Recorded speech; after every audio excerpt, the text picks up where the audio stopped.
Good morning, friends. Today is December 25th. We are now very far into the year, and we are going to continue on with our plan. Today I'll be reading from the Didache, chapter 3. Chapter 3 of the Didache. And it could be titled, Other Sins That Are Forbidden. My child, flee from every evil thing and from every likeness of it. Be not prone to anger, for anger leads to murder. Be neither jealous nor quarrelsome, nor of hot temper, for out of all these murders are engendered. My child, be not a lustful one, for lust leads to fornication. Be neither a filthy talker, nor of lofty eye, for out of all these adulteries are engendered. My child, be not an observer of omens, since it leads to idolatry.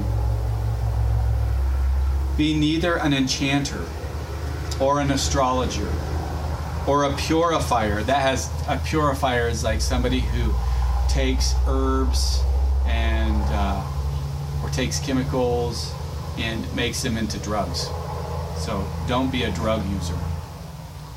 Nor be willing to look at these things, for out of all these idolatry is engendered.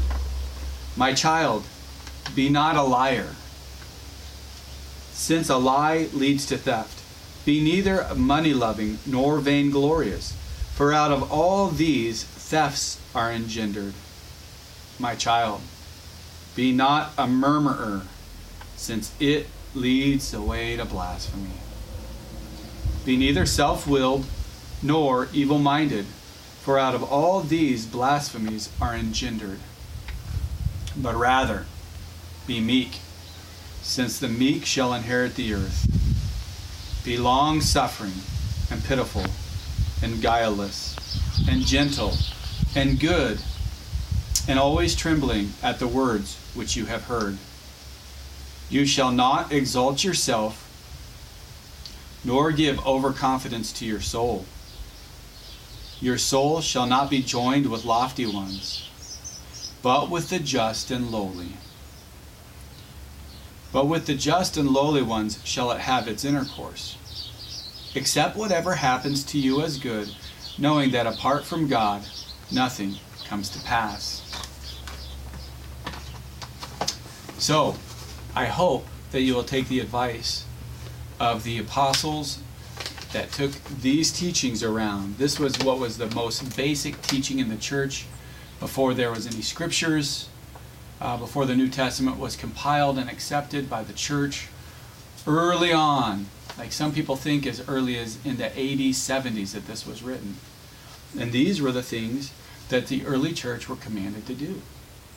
And so let me encourage you to flee from the sins of the world, flee from all these things, and turn unto God and righteousness. And if you have questions to say, well, what should I do instead of all these things? Well, turn to Matthew 5, 6, and 7 and read them. Read those chapters and memorize what Christ has taught you to do.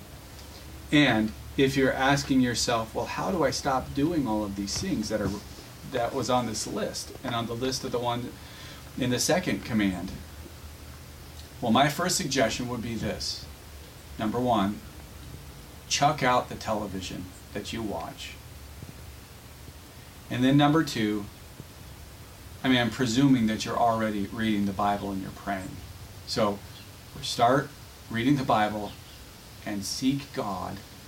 Pray to God for repentance and compunction and tears.